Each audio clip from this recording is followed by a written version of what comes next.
북한이 어제 중거리 탄도미사일을 발사했습니다. 한미군은 어제 서해상에서 공대지 합동 직격탄을 발사한 데 이어서 오늘은 지대지 미사일 4발을 발사하며 추가로 대응했습니다. 네, 또 미국 로널드 레이건 항모 강습단이 오늘 동해 공해상으로 재전개할 예정인데요. 오늘 백순주 국민대 석좌 교수와 함께 자세히 알아보도록 하겠습니다. 어서 오시죠. 어서 오십시오. 예. 네. 조금 전에 저희가 이 대통령실에서 있었던 브리핑 내용을 속보로 전해드렸는데 이 대통령실에서 최근에 북한에 잇따르고 있는 도발은 결국 이 7차 핵실험을 높이기 위한 시나리오다 이렇게 밝혔습니다. 이 교수님께서도 그 입장 같이 보고 계신지 궁금합니다. 예, 이미 국정원이 북한이 7차 핵실험을 미국의 중간선거가 끝난 직후에 할 가능성이 높다 이렇게 밝혔죠. 네. 밝혔고 또 여러 가지 정보들을 종합해 보면은 북한이 추가 핵실험을 위한 준비를 하고 있다는 것이 있는데 또 이 계속해서 미사일 도발 분위기 속에서 북한의 7차 핵실험에 대해서 국민들이 굉장히 불안해하고 있는데 네. 청와대 입장에서 대통령실 입장에서는 국민을 좀 안심시키기 위해서 우리 북한의 추가 핵실험과 된 준비 사항을 잘 파악하고 있다. 국민들 걱정하지 마시라. 이런 메시지로 해석할 수 있습니다. 네. 지금 추가적으로 나온 내용 중에 하나가 한미 확장 억제 획기적인 방안을 강구하겠다 이렇게 밝혔는데 앞서 저희가 설명해 드렸습니다만 이 훈련을 마치고 돌아가던 미국의 로널드 레이건 항모 강습단이 동해상으로 재전개할 예정이지 않습니까? 이렇게 항모 강습단이 돌아가다가 재전개하는 것도 상당히 이례적인 것 같고 또 추가적으로 미국의 어떤 전략 자산 같은 것들이 한반도에 배치될 수도 있을 것 같은데 이 부분은 어떻게 전망하고 계십니까? 그렇습니다. 이 확장 억제 부분은 사실 2006년에 북한이 1차 핵실험했을 때 한국과 미국의 국방당국이 논의했던 것이 확장 억제 시작입니다. 네. 한미 간의 확장 시작인데 꾸준히 발전시켜 오다가 지난 5년간 좀 중단되었었죠. 확장 억제에 대한 어떤 한미 간 협력들이 좀 중단되었는데 지금 추가 핵실험할 가능성도 높아지고 이런 상황에서 정부는 기존에 그 한국과 미국이 갖고 있는 북한 핵에 대한 억제 능력에 좀 더 획기적으로 가장 중요한 미국의 어떤 전략 자산 전개도 생각해 볼 수 있고요. 네. 이전에 보수정권의 인사들이 많이 이야기했던 것이 그 전술핵 무기 재배치 문제 이런 것도 어쨌든 지금 너무 나가는 것 같지만은 그런 것도 획기적인 조치 중에 하나라고 봅니다. 그런 부분도 논의는 필요하거든요. 전체적으로 신중한 결정을 내려야겠지만 어쨌든 국민들이 안심할 수 있는 확장 억제 방안들을 준비 중이라는 건 뭐 국민을 안심시키는 모두 지금 그 레이건호는 바다에 뜨는 하나의 군사 기지죠. 네. 레이건호가 다시 전개하는 이런 부분들은 다시 우리 해역으로 들어오는 이런 문제들은 어떻게 보면은 레이건호의 전투기와 각종 비행기들이 군사 비행기들이 한 80여 기가 있어요. 그 중에서 우리가 조기 경보기가 있습니다. 네. 이 조기 경보기의 어떤 기능을 고려한다면은 북한이 추가적인 핵실험이라든지 또 추가적인 또 뭐 ICBM 발사라든지 이런 미사일 도발에 대해서 여러 가지 정보를 분석하는데 굉장히 레이건호가 함께 하려는 이런 의지로 미국 의지로 볼 수 있습니다. 네. 네, 북한이 최근 열흘 사이에 지금 5차례, 그러니까 이틀에 한 번꼴로 미사일을 발사하고 있고 그 수위도 점점 높아지고 있는 상황입니다. 어제 이 발사된 미사일은 일본 열도를 넘어서 태평양에 떨어졌는데 지금 일본 일부 지역에서 한때 대피령이 내려졌기도 했거든요. 그간에는 고각 발사라고 해서 일본 상공을 지나가진 않았었는데 지금 5년 만에 일본 상공을 지나간 거란 말이죠. 이건 좀 어떻게 보셨습니까? 일본 사회 또 일본 국민, 일본 정부 굉장히 충격을 받았겠죠. 5년 전에는 고각 발사를 해서 일본 열도를 좀 피해서 앞에 떨어지도록 이렇게 했는데 열도를 지나서 3,000km나 지나서 이제 탄착점이 형성되니까 일본 굉장히 충격이 빠졌습니다. 이 부분은 두 가지로 봐야 될 것 같습니다. 일단 군사적 차원에서 보면은 미사일 프로그램이라 해서 미사일을 가진 국가는 계속 미사일 기술을 발전시키거든요. 그래서 그 중거리 미사일의 어떤 진화된 기술, 북한의 발전된 기술을 그 국제사회에 과시하려는 이런 목적이 있고요. 둘째, 정치적으로 보면은 우리가 북한이 핵을 가졌을 때 우리 사회, 대한민국이 북한의 핵 인질이 된다 이렇게 표현을 하는데 이제 극단적으로 가서 일본 사회, 일본 국민, 일본 정부를 북한의 핵 인질로 하는 핵의 공포로 몰아넣는 그러한 심리전 정치 심리전 효과가 크지 않나, 그런 것을 노렸지 않나 이렇게 볼 수 있습니다. 네. 북한이 최근에 계속해서 단거리 탄도미사일을 쏘다가 어제 중거리 탄도미사일을 쏜 것. 그러니까 이 계속해서 어떻게 본다면 도발 수위를 높여가는 것으로도 볼 수 있겠습니다만 이 최근에 한미일 3국이 또 동해상에서 대자훈련을 하지 않았습니까? 아무래도 이 중거리 탄도미사일 같은 경우에는 괌도 사정거리로 하고 있고 일본 열도도 지나갔고 이렇기 때문에 결국 한미일 3국을 모조리 겨냥한 것이 아니냐. 이 때문에 중거리 탄도미사일 발사라는 도발을 선택한 건 아니냐. 이런 해석도 나오던데 이 부분은 어떻게 보십니까? 시기적으로 보면은 한국과 미국, 일본의 합동훈련이 이제 동해에서 진행되고 있기 때문에 동해 방향으로 미사일을 발사해서 한미일 합동훈련에 대해서 북한의 그 불편한 마음, 네. 이런 부분들에 대한 메시지로 이렇게 볼 수도 있습니다. 이 한미일 안보 협력에 대한 경고 메시지겠지만 역으로 북한의 의도대로 이렇게 가지는 않습니다. 오히려 북한이 이렇게 도발함으로써 한국, 미국, 일본의 그 군사 협력의 필요성, 정당성 이런 부분이 굉장히 고조되기 때문에 북한은 의도대로 되지 않고 오히려 한미일 군사 협력이 강화될 수 있는 그런 계기를 주고 있다 이렇게 볼 수 있습니다. 네. 예. 근데 이 미사일을 놓고 지금 한국과 미국이 또 서로 다른 평가를 내놨습니다. 우리 합동참모본부는 중거리다 이렇게 표현을 했는데 미국은 장거리라고 했거든요. 이게 기준이 정해진 게 아닌 건지. 근데 이 부분에 예. 뭐 중거리, 장거리, 단거리에 따라에 대해서 군사 전문가가 조금 다릅니다만 국제 협약을 통해서 보면은 1987년에 그 당시 레이건 대통령하고 고르바초프가 중거리 핵전력 감축 협정을 할 때 중거리 지대지 미사일에 대해서 그 협정에 닿기를 500km에서 5,500km까지를 중거리로 해서 예. 감축 협상을 맺었어요. 그래서 우리가 볼 때는 5,500km까지는 중거리로 봐야 됩니다. 이번에 발사한 미사일은 4,600km이기 때문에 5,000km에 근접할 때 사거리 수준만 보면은 중거리라는 한국 정부 입장이 맞습니다만 이 미사일 발사 순간에서 이렇게 좀 시간을 갖고 한국과 미국이 발사 재원과 발사 여러 가지 미사일의 속도라든지 이런 걸 재서 전부 다 새로 검증해요.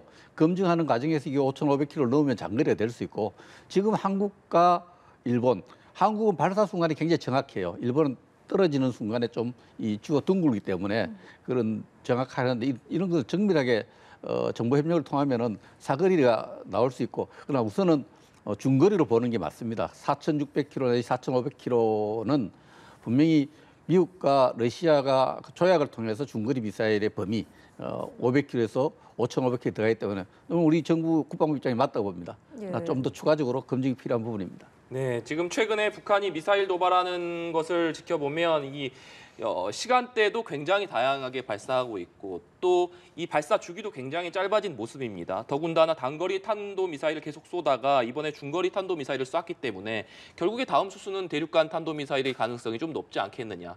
혹은 잠수함 발사 탄도 미사일을 발사할 가능성이 있지 않겠느냐. 이런 관측들이 나오는데 이 부분은 어떻게 전망을 하십니까?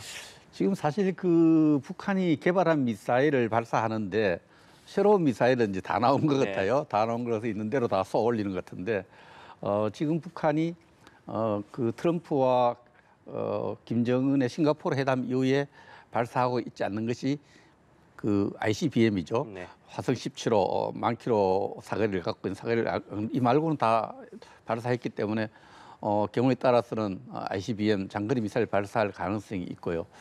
또 이 미사일의 이 전체적으로 이 그 핵무기 체계의 어떤 완성도를 볼 때는 핵탄도 위력 플러스 운반체의 능력이거든요. 네. 각종 운반체의 능력을 다 보여주다가 다시 핵탄두의 어떤 개량화, 발전 이 모습을 보여줘서 추가 핵실험할 가능성이 보인다 이렇게 볼 수 있습니다. 네. 예. 북한의 반응도 좀 궁금합니다. 지금 최근 미사일 발사와 관련해서 북한은 계속해서 침묵을 유지하고 있습니다. 통상 이제 미사일을 발사했을 때는 그 이후에 관영 매체를 통해서 뭐 전날 발사에 대한 어떤 사진, 뭐 기사 이런 내용들을 공개해 왔는데 지금 윤석열 정부 출범 후에 이 도발과 관련해서는 어떠한 반응도 내놓고 있지 않거든요. 새로운 미사일은 없죠. 북한이 새로운 미사일을 발사했을 때 우리가 분석한다고 그냥 골몰하고 했을 때 우리가 발표하고 나면 뒤통수 치는 그것이 아니야 이런 식으로 해서 우리 정부를 망신주기식 발표가 좀 있었고요. 그러나 지금은 새로운 미사일이 아니고 일종의 그 침묵이 가장 큰 메시지라고 봅니다. 윤석열 대통령과 우리 정부가 지금 내세우는 게 비핵화 아닙니까? 비핵화에 대한 요구, 비핵화 요구를 들어준다면은 담대하게 북한 경제 지원할 수 있다는 이런 입장을 내놓는데 북한이 이렇게 운반체 각종 미사일 쏘고 핵실험 가능성을 보면서 그 비핵화 요구하지 마라 이런 메시지를 담고 있어요. 우리는 핵 강대국의 길을 가고 있으니까 그 비핵화 요구하지 마라 이런 메시지를 이 침묵 속에 담고 있다 이렇게 볼 수 있습니다. 네. 북한의 계속된 이 탄도미사일 발사 도발에 한미 양국 군도 즉각 대응에 나섰습니다. 어제는 한미 공군이 이 정밀 유도탄 제이담 2발을 발사하는 훈련을 하였고 또 밤사이에는 한미 군 당국이 이 지대지 탄도미사일 에이테크스 4발을 발사하는 훈련을 했는데 이 군 당국이 북한의 탄도미사일 발사에 이 제이담과 에이테크스를 선택해서 발사 대응 사격한 배경 뭐라고 좀 볼 수 있을까요? 제이담은 이제 그 공대지 미사일에서 폭탄이죠. 공대지 폭탄을 자유낙하 폭탄을 그 조금만 기술적인 접목을 하면 GPS를 따라서 정밀 유도해서 네. 파괴할 수 있는 이런 능력을 갖고 있고 에이테킴스는 단거리 미사일입니다. 300km 이하의 미사일이지만 주한 미군과 국군이 오랫동안 갖고 있으면서 북한의 우리가 도발 원점을 타격할 수 있는 그런 미사일인데 이 두 미사일을 보여주고 또 훈련하는 모습은 우리가 마음만 먹으면은 북한의 공격 원점을 타격할 수 있다. 이걸 킬체인의 핵심 전략입니다. 네. 그 북한의 도발 원점을 타격할 수 있는 능력을 줘서 북한에게 그런 우리 능력을 그런 능력도 갖고 있고 필요하면 의지도 갖고 있다. 이런 부분을 북한에 주려는 메시지다 이렇게 볼 수 있습니다. 네. 예. 그리고 어젯밤에 우리 군의 그 미사일 발사 훈련이 실시된 강릉에서 좀 사고가 있었습니다. 탄도미사일 발사를 이어가는 북한에 대한 어떻게 보면 무력 시위, 대응 시위였는데 이게 낙탄 사고가 발생했다는 거는 참 우리 측에서는 좀 아쉬운 대목인 것 같기도 합니다. 그리고 이 현무2 미사일이 5년 전에도 이제 발사를 했을 때 한 발이 불발되는 일이 있었어가지고 우리 핵심 전력인 만큼 좀 우려가 되는 지점들이 많이 있는 것 같습니다. 현무2 미사일은 북한 핵과 미사일에 대해서 우리가 킬체인 전력, 핵심 전력입니다. 그것을 파괴할 수 있는 어떻게 보면 필요할 때 북한이 그 사용 임박할 때 선제로 타격할 수 있는 그런 우리 미사일인데 개발을 아마 쭉 해오다가 박근혜 대통령 때 이 가속화를 지시했고 쭉 발전시켰는데 현무2의 그 사거리보다도 그게 탑재 중량입니다. 네. 탑재 중량을 2톤까지 실을 수 있거든요. 예. 엄청난 위력을 가지고 있는데 실험하다 낙탄 사고가 나는 걸 매우 아쉽고 훈련하다 보면 낙탄 사고 날 수 있어요. 어느 나라나 그 낙탄 사고 날 수 있는데 그 낙탄 사고 났을 때 우리 군이 취한 조치들이 조금 이해가 잘 안 가는 부분이 있어요. 예. 그게 왜냐하면은 이 낙탄 사고 나면 국민들이 그 주변에서는 그 사고 현장을 볼 수 있는 거 아니에요.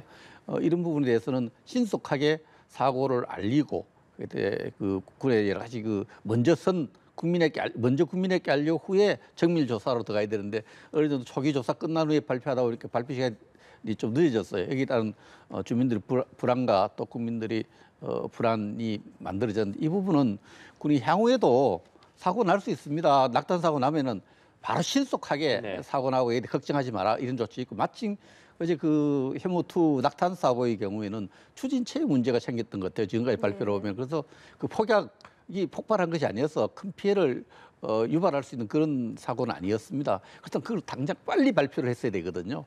그런 부분에서 뭐 권성동 대표도 거기서 문제를 제기하고 하는데 이유 있는 제기라고 생각하고요.